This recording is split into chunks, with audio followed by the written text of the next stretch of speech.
Children, welcome to science class. So up to which topic we finished in last week? Up to which topic we finished? நம்ம என்னென்ன topic பார்த்தோம்? Application of principle of flotation பார்த்தோம். அதில் ஹைட்ரோமீட்டர்னா என்ன? So based on hydrometer what is lactometer அதை பார்த்தோமா. அதுக்கப்புறம் beyond C அப்படிங்கிறது என்னது? Upward force act on the liquid. So act on the object, அதாவது அந்த லிக்விடில் வந்துட்டு எந்த ஒரு ஆப்ஜெக்ட் இருந்தாலும் அதில் ஒரு அப்வர்ட் ஃபோர்ஸ் வந்து ஆக்ட் ஆகுது. That is called as buoyant force இல்லை பியாண்ட் சி அப்படின்னு என்னென்னு பார்த்தோம். அதுலேயே வந்துட்டு positive buoyant force, negative buoyant force, negatively buoyant, positively buoyant தான் என்னென்னு பார்த்தோம். சரிங்களா? Next we see the topic is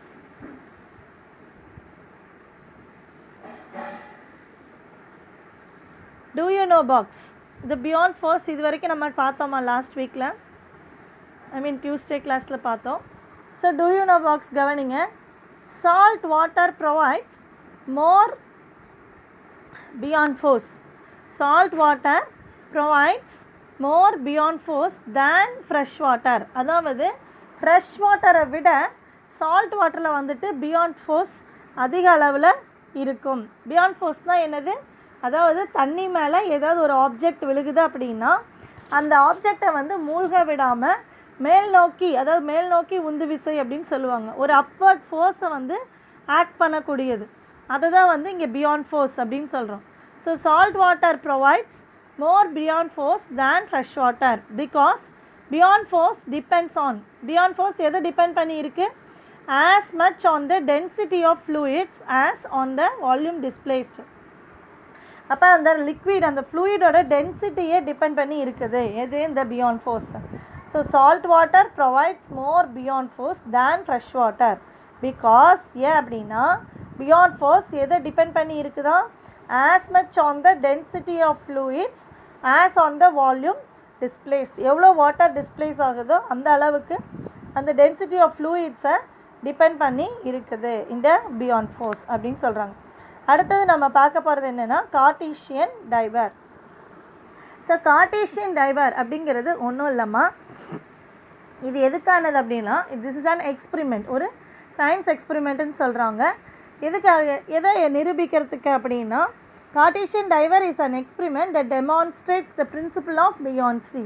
பியான்சியை demonstrate பண்ணுறதுக்கான ஒரு எக்ஸ்பிரிமெண்ட் தான் இந்த Cartesian diver. So it is a pen cap with clay. அதாவது உங்கள் புக்கில் இந்த டயக்ராமில் கொடுத்துருக்காங்க பாருங்கள். ஒரு பாட்டில் எடுத்துக்கிறாங்கம்மா, ஒரு பிளாஸ்டிக் பாட்டிலில் ஹாஃப் ஆஃப் த அமௌண்ட்டு இல்லை ஃபுல் ஆஃப் த அமௌண்ட் வந்துட்டு என்ன எடுத்துக்கிறாங்கன்னா வாட்டர் ஃபில் பண்ணியிருக்கிறாங்க. அந்த வாட்டரில் வந்து என்ன பண்ணியிருக்காங்க அப்படின்னா கீழே வந்து கிளே, அந்த ரெட் கலரில் பால் மாதிரி இருக்குது பார்த்தீங்களா, இது வந்து கிளேமா, இதுக்கு மேலே வந்து அந்த பென் கேப்பை வந்து சொருகியிருக்காங்க. ஸோ பென் கேப்பை வந்து கிளேயில் இன்சர்ட் பண்ணிவிட்டு அந்த பென் வித் கிளே வந்து என்ன பண்ணுறாங்க அந்த பாட்டிலுக்குள்ளே போடுறாங்க. பாட்டிலில் என்ன இருக்குது? ஆல்ரெடி தண்ணி இருக்குது. அப்போ உள்ளே போட்ட உடனே கொஞ்ச நேரத்துக்கு என்ன ஆகுது? ஃப்ளோட் ஆகுது. ஏன் அப்படின்னா அந்த லிக்விட் வந்து என்னது? அப்வர்ட் ஃபோர்ஸை எக்ஸர்ட் பண்ணும். நெக்ஸ்ட்டு கொஞ்ச நேரம் கழித்து என்ன பண்ணுறாங்கன்னா அதை ஸ்க்வீஸ் பண்ணுறாங்க. அந்த பாட்டிலை வந்து என்ன பண்ணுறாங்க? ஸ்க்வீஸ்னால் அந்த ப்ரெஸ் பண்ணுறதுன்னு அர்த்தம். ஸோ அந்த ப்ரெஷர் கொடுக்கும்போது அந்த ப்ரெஷர் நம்ம அந்த பாட்டிலை ஸ்க்வீஸ் பண்ணும்போது ஆட்டோமேட்டிக்காக என்ன ஆகுது? வாட்டர் தண்ணிக்குள்ளே அந்த பாட்டிலில் இருக்கக்கூடிய தண்ணியோட ப்ரெஷர் அங்கே அதிகமாகுது. அதிகமாகும்போது ஸோ இங்கே பார்த்தீங்கன்னா க்ளே வித் பென் கேப் இருக்குமா? ஸோ இது உங்கள் புக்கில் இல்லை, நான் படிக்கிறேன், கவனிச்சுக்கோங்க. ஆனால் உங்கள் புக்கில் இல்லை, ஆனால் இதை கவனிச்சுக்கோங்க. கார்ட்டீசியன் டைவர் பற்றி மிஸ் சொல்கிறேன். அப்படின்னா the Cartesian diver named after French philosopher. இந்த கார்ட்டீசியன் டைவருங்கிற பேர் எப்படி வந்துச்சு அப்படின்னா ஒரு French philosopher and scientist Rene Descartes. அவர் பேர் என்னம்மா? Rene Descartes.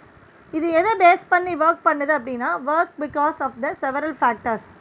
When you squeeze the sides of the bottle, அதாவது நம்ம பார்த்தோம் இல்லைங்களா, இப்போ இந்த பாட்டில் பார்த்தோம் இல்லைங்களா, ஸ்க்வீஸ் அப்படின்னா அமுக்கிறது அப்படின்னு அர்த்தம். அதாவது ப்ரெஷர் கொடுக்குறது, ப்ரெஸ் பண்ணுறது அந்த பாட்டிலை. So when you squeeze the sides of the bottle you are increasing the pressure on the liquid inside. அப்போ நம்ம அந்த பாட்டிலோட சைட்ஸை வந்து ஸ்க்வீஸ் பண்ணும்போது ப்ரெஸ் பண்ணும்போது அது உள்ளே இருக்கக்கூடிய லிக்விடோட ப்ரெஷர் என்ன ஆகுதாங்க, இன்க்ரீஸ் ஆகுது. You are increasing the pressure on the liquid inside. அது மறுபடியும் என்ன பண்ணுது, that increase in pressure is transmitted to every part of the liquid. அந்த நமக்கு கொடுக்கக்கூடிய அந்த ஸ்மால் ஸ்க்வீஸ் என்ன பண்ணுது அப்படின்னா ப்ரெஷரை இன்க்ரீஸ் பண்ணுது. எதில், லிக்விடில். ஒரு சைடில் மட்டும் கிடையாது, all parts of the liquid. அதை தான் இங்கே கொடுத்துருக்காங்க. when you squeeze the sides of the bottle you are increasing the pressure on the liquid inside. That increase the pressure is transmitted to every part of the liquid. That means you are increasing pressure on the eyedropper itself. eyedropper na நம்ம இங்கே pen cap with clay போட்டிருக்கோம் இல்லைங்களா, அதை தான் அங்கே சொல்கிறாங்க, வேறு ஒன்றும் கிடையாதுமா. that means you are increasing the pressure on the eyedropper itself. Squeeze hard enough. இன்னும் அதிக அளவில் நம்ம ஸ்குவீஸ் பண்ணோன்னா அங்கே ப்ரெஷர் என்னவாகும், அதிகமாகும். அப்போ ப்ரெஷர் அதிகமாகும் போது அந்த வாட்டரில் இருக்க அந்த லிக்விட் வந்து என்னவாகுது, அந்த பென் கேப் இருக்குது பார்த்தீங்களா, அந்த கேப்பில் வந்துட்டு என்ன ஆகுது, அந்த பென் கேப்போட இன்சைட்லேயும் வாட்டர் வந்து ஃபில் ஆயிரும். அப்போது அதை தான் சொல்கிறாங்க, squeeze hard enough and you will push some more water up inside the dropper. அந்த ட்ராப்பருக்குள்ளே என்ன ஆகுது, இன்னும் கொஞ்சம் வாட்டர் வந்து இன்க்ரீஸ் ஆகுது. The air inside the dropper squeezes tighter as more water is forced in. அப்போ அந்த பென் கேப்குள்ளே அதிக அளவு வாட்டர் உள்ளே என்ட்ராகும்போது அடுத்தது பாருங்கள் என்ன ஆகுது அப்படின்னு. இப்போ இது புரிஞ்சிச்சா, அதிக அளவில் நம்ம ப்ரெஷர் கொடுக்கும்போது ஸ்குவீஸ் ஹார்ட் இனஃப், இன்னும் அதிக அளவில் ப்ரெஷர் கொடுக்கும்போது அந்த லிக்விட் வந்து என்னவாகுது, more water up inside the dropper. இங்கே பென் கேப்பை தான் அந்த ட்ராப்பர்னு சொல்கிறாங்க. The air inside the dropper squeezes tighter as more water is forced இன்.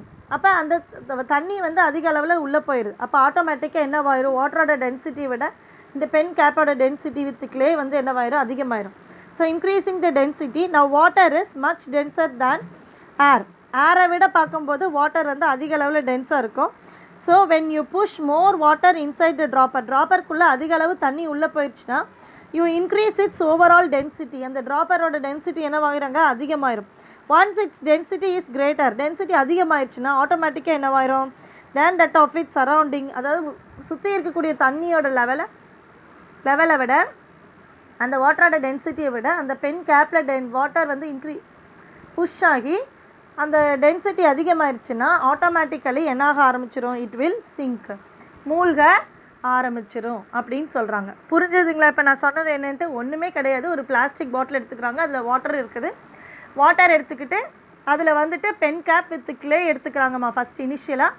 அது உள்ளே போடும்போது பென் கேப் வந்து உங்களுக்கு டென்சிட்டி கம்மியாக இருக்கும். அதே மாதிரி கிளேவும் வாட்டரோட டென்சிட்டி விட கம்மியாக தான் இருக்கும். அப்படிங்கும்போது அது பேர்லி, அதாவது பார்ட்லி வந்து என்ன ஆகுனா ஃப்ளோட் ஆகிட்டுருக்கும், மிதந்துட்டுருக்கும். இப்போ நம்ம என்ன பண்ணுறோம், அந்த பாட்டில் வந்து ஒரு ப்ரெஷர் கொடுக்குறோம், ஒரு ப்ரெஸ், அதாவது அமுக்குறோம். அந்த ஸ்குவீஸ், அதுக்கு பேர் தான் ஸ்குவீஸ் அப்படின்னு சொல்கிறாங்க. ஸ்குவீஸ் கொடுக்கும்போது நம்ம அமுக்கும் போது என்ன ஆகும்னா அந்த ப்ரெஷர் உள்ளே வந்துட்டு லிக்விடில் இருக்கக்கூடிய எல்லா பார்ட்ஸ்க்கும் அந்த ப்ரெஷர் வந்து ஈக்குவலாக டிரான்ஸ்மிட் ஆகுது. அப்படிங்கும்போது அந்த வாட்டர் என்ன ஆகும், புஷ் அப் இன்சைட் த ட்ராப்பருங்கும்போது இங்கே பென் கேப், அந்த ட்ராப்பருக்குள்ளே அதிக அளவில் வாட்டர் உள்ளே போகுது. அப்போ உள்ளே போகும்போது ஆட்டோமேட்டிக்காக அதோட டென்சிட்டி என்ன ஆகும், சுற்றி இருக்கக்கூடிய வாட்டர் டென்சிட்டியை விட அதிகமாகும். அப்போ ஆட்டோமேட்டிக்காக அந்த கிளே வித் கேப் என்னவாயிரும், இட் வில் சிங்க், மூழ்கிரும் அப்படின்னு சொல்கிறாங்கம்மா. இதுதான் கார்ட்டீசியன் டைவர் எக்ஸ்பெரிமெண்ட். புரிஞ்சுதுங்களா? இவர் யார் இன்வென்ட் பண்ணது, அதை கண்டுபிடிச்சது யார் அப்படின்னா, யாரோட ஞாபகார்த்தமாக இதுக்கு பேர் வந்துச்சு அப்படின்னா ரினே டெஸ்கார்டஸ். இவர் ஒரு French philosophers and also scientist. So Cartesian diver is an experiment. இப்போ வாங்க உங்கள் புக்கில் படிக்கிற கவனிங்க. Cartesian diver is an experiment that demonstrates the principle of buoyancy. எதை பற்றி எக்ஸ்பிளைன் பண்ணுதுமா, பியான்சியை பற்றி எக்ஸ்பிளைன் பண்ணுது.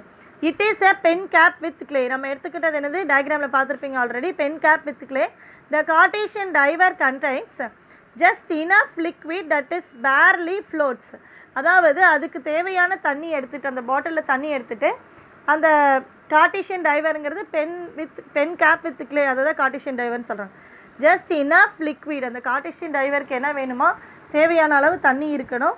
தட் இட் பேர்லி ஃப்ளோட்ஸ், பாதி அளவு என்ன பண்ணணும், அது ஃப்ளோட் ஆகணும். In a bath of the liquid.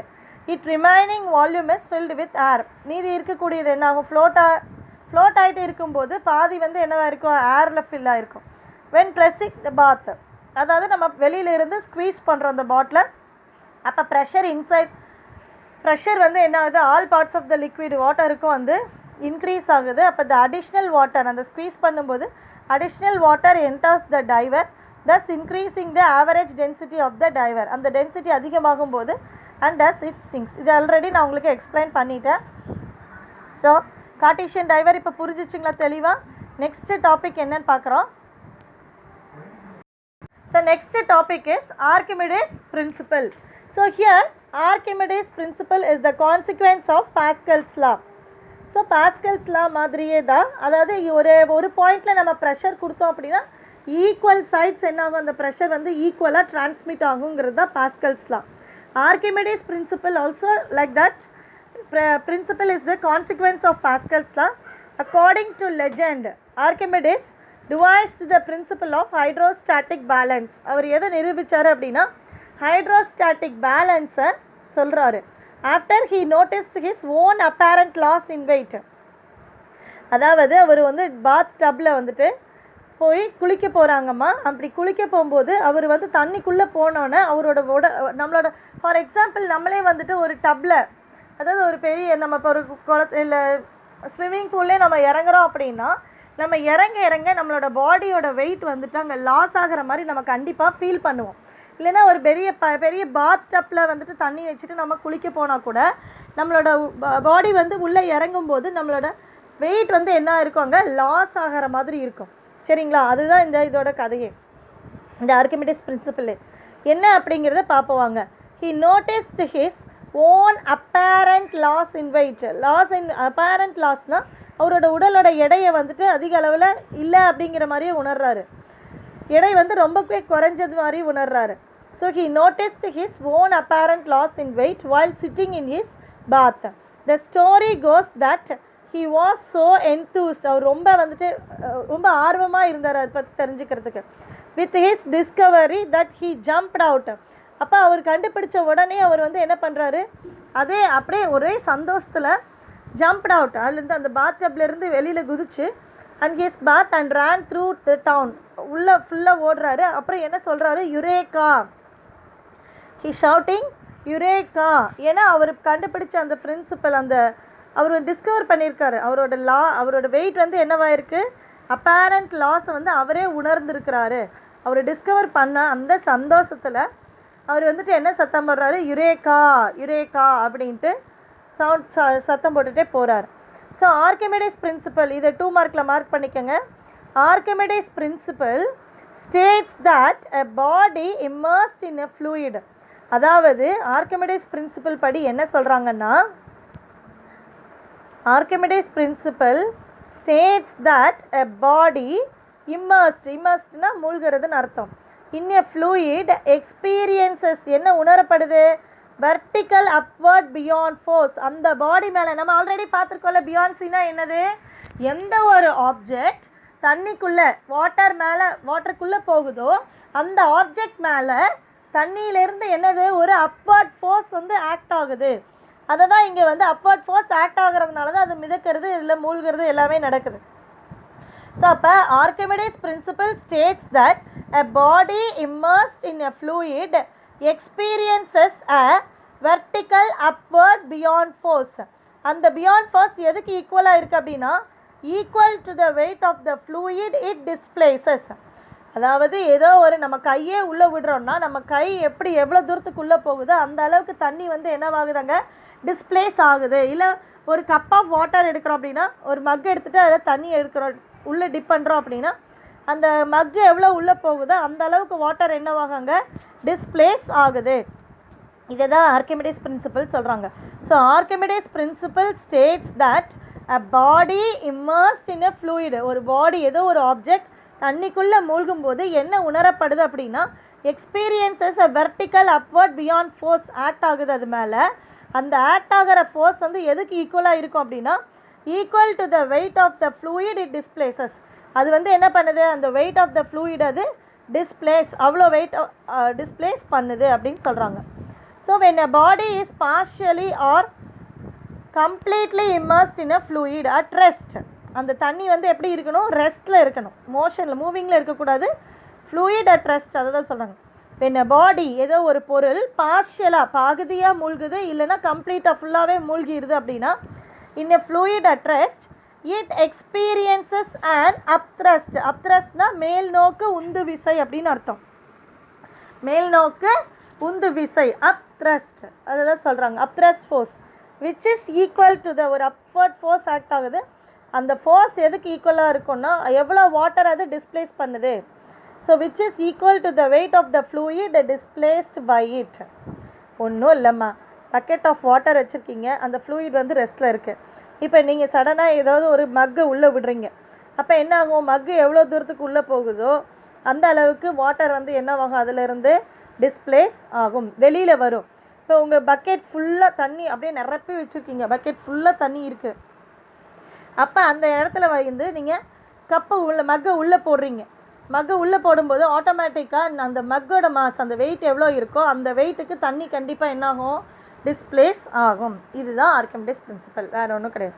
when a body is partially or completely immersed in a fluid at rest it experiences, at restங்கிறது இங்கே fluid at rest, it experiences an upthrust, மேல் நோக்கு உந்து விசை ஆக்ட் ஆகுது அந்த object மேலே, which is equal to, அந்த upthrust force எதுக்கு ஈக்குவலாக இருக்கான், weight of the fluid displaced by it.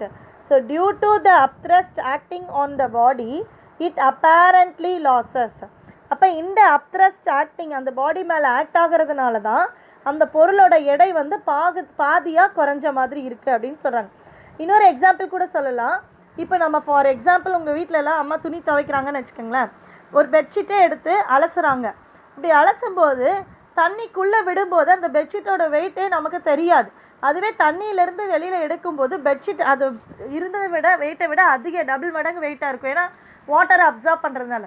அப்போ அந்த பெட்ஷீட்டை நம்ம தண்ணிக்குள்ளே விடும்போது, தண்ணிக்குள்ளே விட்டு எடுக்கும்போது, தண்ணிக்குள்ளே விட்டோன்னே அதோட வெயிட்டே நம்மளால் உணர முடியாது. அப்போ அந்த பெட்ஷீட்டை எவ்வளோ உள்ளே விடுறோமோ அந்த அளவுக்கு தண்ணி என்னவாகும், அதுலேருந்து டிஸ்பிளேஸ் ஆகுது. ஸோ அதை தான் சொல்கிறாங்க, due to the upthrust acting on the body, அந்த மேல் நோக்கு உந்து விசை எவ்வளோ தூரத்துக்கு பாடியில் ஆக்ட் ஆகுதோ இட் அப்பேரண்ட்லி லாசஸ். அப்போ அந்த ஆக்ட் ஆகிறதுனால அந்த ஆப்ஜெக்டோட வெயிட் வந்து என்னவாயிருதா, லாஸ் ஆயிடுது. It apparently loses a part of its weight and apparent loss of weight is equal to the upthrust. அப்போ என்ன சொல்லலாம், அப்பேரண்ட் லாஸ் ஆஃப் வெயிட் எதுக்கு ஈக்குவலாக இருக்கா, இஸ் ஈக்குவல் டு த அப்த்ரஸ்ட்டுக்கு ஈக்குவலாக இருக்குது அப்படின்னு சொல்லி முடிக்கிறாங்கம்மா. ஸோ இந்த டயக்ராம் பாருங்கள். ஃபஸ்ட்டு என்ன பண்ணியிருக்காங்க, ஒரு பீக்கர் இருக்குது, அது சைடில் வந்துட்டு ஓப்பன் இருக்குமா, அந்த பீக்கரில் வாட்டர் இருக்குது, அந்த ஓப்பனுக்கு கீழே வரைக்கும் என்ன இருக்குது, வாட்டர் எடுத்துக்கிறாங்க. மேலே வந்துட்டு ஸ்ப்ரிங் பேலன்ஸில் ஒரு ஸ்டோன் கட்டியிருக்காங்க. ஸோ இதுதான் அந்த பீக்கர். அந்த பீக்கரில் இந்த அளவுக்கு வாட்டர் எடுத்துருக்குறாங்க. இந்த இடத்துல ஓப்பன் இருக்குது.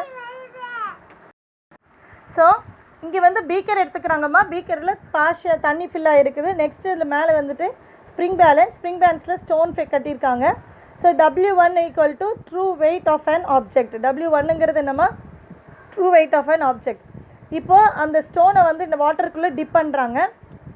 அந்த வாட்டருக்குள்ளே டிப் ஆன உடனே சைடில் வந்து ஒரு பீக்கர் அகைன் ஒரு கிளாஸ் பவுல் மாதிரி வச்சுருக்காங்களா.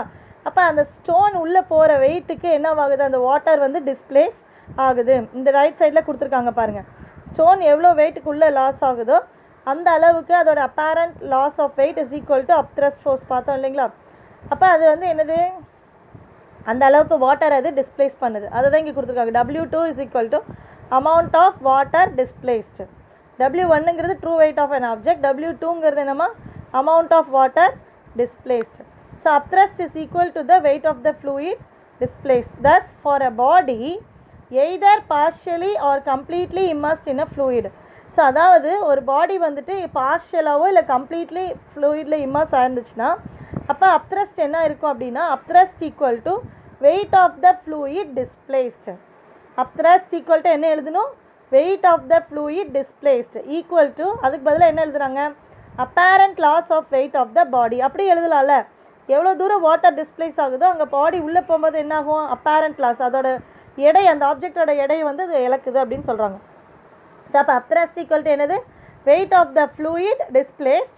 அப்படி இல்லைன்னா வேறு எழுதலைன்னா apparent loss of weight of the body. புரிஞ்சிச்சிங்களா? இப்போ ஆர்கிமிடிஸ் பிரின்சிபல். அடுத்தது இந்த டாப்பிக்கோட முடிய போகுது. So apparent weight of an object equal to என்ன எழுதுகிறாங்க பாருங்கள். Apparent weight of an object equal to true weight of an object in air. True weight of an object in air minus upthrust, அதாவது weight of water displaced. So அப்போ apparent weight of an object என்ன எழுதுகிறாங்க? True weight of an object in air minus upthrust weight of the water displaced. Last topic laws of flotation. So அப்போ ஒரு பொருள் மிதக்குது அப்படின்னா அதுக்கு என்னென்ன காரணம் என்ன இருக்குது அப்படிங்கிறத லாஸ்ட் டாபிக் முடிச்சது. Laws of flotation are the weight of the floating body. The weight of a floating body in a fluid is equal to the weight of the fluid displaced by the body. அதாவது வாட்டரோட வெயிட்டை விட அந்த பாடியோட wait வந்துட்டு லெஸ்ஸாக இருந்துச்சுன்னா, density வந்து கம்மியாக இருந்துச்சுன்னா தான் அந்த பாடி வந்து என்ன ஆகும்? ஃப்ளோட் ஆகும். இது நமக்கு நல்லாவே தெரியும். அப்போது த வெயிட் ஆஃப் த ஃப்ளோட்டிங் பாடி, ஒரு பொருள் ஒரு ஆப்ஜெக்ட் மிதக்குது அப்படின்னா அந்த மிதக்கிற வெயிட்டுக்கு ஈக்குவலான வாட்டரை வந்து அது என்ன பண்ணுமா? டிஸ்பிளேஸ் பண்ணும். அதை தான் சொல்கிறாங்க. எவ்வளோ வெயிட்டில் அந்த ஆப்ஜெக்ட் மிதக்குதோ அந்த அளவுக்கு வாட்டரை வந்து என்ன பண்ணிடுது? அந்த அளவுக்கு வெயிட் ஆஃப் த ஃப்ளூயிடை வந்து டிஸ்பிளேஸ் பண்ணுது. அதுதான் first point. The weight of a floating body in a fluid is equal to the weight of the fluid displaced by the body. Once again I'll read. The weight of the floating body in a fluid is equal to the weight of the fluid displaced by the body. Second point பாருங்க, center of gravity of the floating body. இப்போ centre of கிராவிட்டிங்கிறது ஒவ்வொரு பொருள் மேலேயும் இருக்கக்கூடியது. ஒவ்வொரு object இருக்குது அப்படின்னா ஒவ்வொரு ஆப்ஜெக்ட் மேலேயும் சென்டர் ஆஃப் கிராவிட்டி ஆக்ட் ஆகிட்டு இருக்கும். ஸோ அப்போ centre of gravity of the floating body and the centre of buoyancy are in the same vertical line. அது கீழே ஒரு டயக்ராம் கொடுத்துருக்காங்க, அதை பார்த்தா உங்களுக்கு தெரியும். அப்போ செகண்ட் பாயிண்ட் என்னமா சொல்கிறாங்க? இதுதான் லாஸ் ஆஃப் ஃப்ளோட்டேஷன். இது 5 மார்க் கொஸ்டின், அது மார்க் பண்ணிக்கோங்க. So the weight of a floating body in a fluid is equal to the weight of the fluid displaced by the body. First point. Second point, the center of gravity of the floating body அதுவும் and center of buoyancy are in the same vertical line. So இந்த டயக்ராமில் பாருங்கள், this is the center of gravity and center of buoyancy. ரெண்டுமே வந்து என்ன இருக்குது? ஒரே vertical லைனில் இருக்குது. பார்த்தீங்களா? அண்டர் வாட்டர் வால்யூம் இதை தான் வந்து சேம் வெர்டிக்கல் லைன் இதை செகண்ட் பாயிண்டில் சொல்கிறாங்க. ஸோ அடுத்தது the point through which the force of buoyancy is suppose to act is known as centre of buoyancy. எந்த பாயிண்ட்லேருந்து ஃபோர்ஸ் ஆஃப் பியான்சி ஆக்ட் ஆகுதோ அதுதான் வந்து சென்டர் ஆஃப் பியான்சின்னு சொல்கிறாங்க. சென்டர் ஆஃப் கிராவிட்டி இந்த இடத்துல தான் இருக்கும். சரிங்களா? ஸோ இப்போ இது ரிலேட்டடாக உங்களுக்கு டயக்ராம்ஸ் மட்டும் காட்டுறேன். இந்த லெசன் முடிஞ்சிச்சுமா இந்த டாப்பிக்கோட. ஸோ இதுதான் வந்துட்டு ஆர்கிமிடிஸ் பிரின்சிபல். இந்த டயக்ராமை பாருங்கள். நம்ம ஆல்ரெடி பார்த்ததை ஒரு பீக்கரில் வாட்டர் ஃபில் ஆகிருக்குமா, 10 கிலோகிராம் அது வெயிட் இருக்கக்கூடிய ஒரு ஆப்ஜெக்டை ஸ்ப்ரிங் பேலன்ஸ்லேயே வச்சுக்கலாம். அதை வந்து கட்டி தொங்க ஏரில் அதோட வெயிட் வந்து 10 கிலோகிராம். நெக்ஸ்ட்டு அதை வாட்டரில் டிப் பண்ணிடுறாங்க. இப்போ வாட்டரில் டிப் பண்ணும்போது therefore because this 10 kilogram object displaces 4 kilogram of water. So இந்த 10 கிலோகிராம் ஆஃப் ஆப்ஜெக்ட் வந்து எவ்வளோ வாட்டரை டிஸ்பிளேஸ் பண்ணுதோ 4 கிலோகிராம் ஆஃப் வாட்டரை டிஸ்பிளேஸ் பண்ணுது. It feels like it only weigh 6 kilogram under water. தண்ணிக்குள்ளே ஏரில் இருக்கும்போது அதோட வெயிட்டு 10 கிலோகிராம்னு இருந்துச்சு. தண்ணிக்குள்ளே போனோன்னா அதோட வெயிட் என்னவாயிருச்சு? பாதியாக குறைஞ்சிருச்சு. 6 கிலோகிராம், பாதியில் பார்ஷியலாக. ஸோ 6 கிலோகிராம் தான் வெயிட்டு. 4 கிலோகிராம் ஆஃப் வாட்டரை வந்து என்ன பண்ணியிருக்கு? டிஸ்பிளேஸ் பண்ணியிருக்கு. 4 kilogram of water. So buoyant force is equal to the weight of water displaced. Weight of displaced water. Next இதுதான் லாஸ் ஆஃப் ஃப்ளோட்டேஷன். ஃப்ளோட்டிங் போட்டோட மாஸ் வந்து எவ்வளோ இருக்குது? 1000 கிலோகிராம். ஏர் இன் போட்டுன்னு சொல்கிறாங்க. டிஸ்பிளேஸ்டு வாட்டர், அதாவது ஒரு பொருள் வந்து தண்ணியில் மிதக்குது அப்படின்னா அந்த அளவுக்கு அந்த பொருளோட எடை அளவுக்கு வாட்டரை வந்து என்ன பண்ணுன்னா டிஸ்பிளேஸ் பண்ணுது. The boat is less dense than the water, so it displaces a mass equal to its own. அது அந்த எவ்வளோ தூரத்துக்கு அதோட மாஸ் அதோட ஓன் வெயிட் வந்து வாட்டரை வந்து டிஸ்பிளேஸ் பண்ணுது. இன்ஸ்டெட் ஆஃப் சிங்கிங், மூழ்காமல் அது வந்து மிதக்குது அப்படின்னு சொல்கிறாங்கம்மா. இதுதான் லாஸ் ஆஃப் ஃப்ளோட்டேஷன். அப்புறம் centre of gravity, centre of buoyancy பார்த்தோம் இல்லைங்களா? Laws of flotation second point அதுதான் இது. சென்டர் ஆஃப் கிராவிட்டி இந்த பாயிண்டில் இருக்குது, சென்டர் ஆஃப் பியான்சி இங்கே இருக்குது. புரிஞ்சுதுங்களா? ஸோ இப்போ இந்த கிளாஸ் புரிஞ்சுதுங்களா? லாஸ் ஆஃப் ஃப்ளோட்டேஷன் தெளிவாக இருக்கீங்களா? The boat is less dense than water, so it displaces a mass equal to its own instead of sinking. மூழ்கிறதுக்கு மூழ்கிறதுக்கு மூழ்காமல் அது வந்து என்ன பண்ணுது அப்படின்னா மிதக்குது. சரிங்களா? ஸோ இப்போ கிளாஸ் புரிஞ்சுதுங்களா இது வரைக்கும்? ஸோ இந்த lesson over. So last do you know மட்டும் பார்த்துருங்க. ஃப்ளோட்டேஷன் தெரப்பி அப்படிங்கிறது ஒன்றும் இல்லாமல் டயபெட்டிஸ் பேஷண்ட்டுக்கு யூஸ் பண்ணக்கூடிய ஒரு தெரப்பி தான் flotation therapy. Uses water that contains Epsom salt. அந்த வாட்டரில் வந்து என்ன ஃபில் பண்ணியிருப்பாங்கன்னா எப்சாம் சால்ட்டு. அந்த சால்ட்டில் என்ன அதிகமாக இருக்குன்னா மெக்னீஷியம். அந்த ஃப்ளோட்டர் மிதக்கக்கூடியவங்க என்ன பண்ணுவாங்க, relaxes he or she in absorbing this magnesium through the skin. அவங்க தோல் வழியாக அந்த மெக்னீஷியம் வந்து அப்சார்ப் பண்ணும்போது இன்சுலின் செக்ரீட் ஆகுது. Magnesium helps the body to process insulin. Insulin secrete ஆகும்போது டயபெட்டிஸ் பேஷண்ட்டோட அந்த பர்சனோட ரிஸ்க் வந்து அது குறைக்குது. Which lowers a person's risk of developing type 2 diabetes. இது புரிஞ்சிச்சிங்களா? ஃப்ளோட்டேஷன் தெரப்பி யாருக்கு யூஸ் பண்ணுறாங்க? டைப் 2 டயபெட்டிஸ்க்கு. என்ன காரணம்? அந்த ஃப்ளோட்டேஷனில் வந்துட்டு என்ன இருக்கும் அப்படின்னா எப்சம் சால்ட்டு. சால்ட்டில் என்ன இருக்கும்? மெக்னீஷியம் இருக்கும். அந்த மெக்னீஷியம் ஸ்கின் வழியாக போய் இன்சுலினை செக்ரீட் பண்ணும்போது டயபெட்டிஸ் 2% அந்த ரிஸ்க் டெவலப் ஆகிறது கண்ட்ரோல் பண்ணி கொடுக்குது. ஸோ இந்த கிளாஸ் ஓவர்மா, இந்த லெசனும் முடிஞ்சது. Thank you children.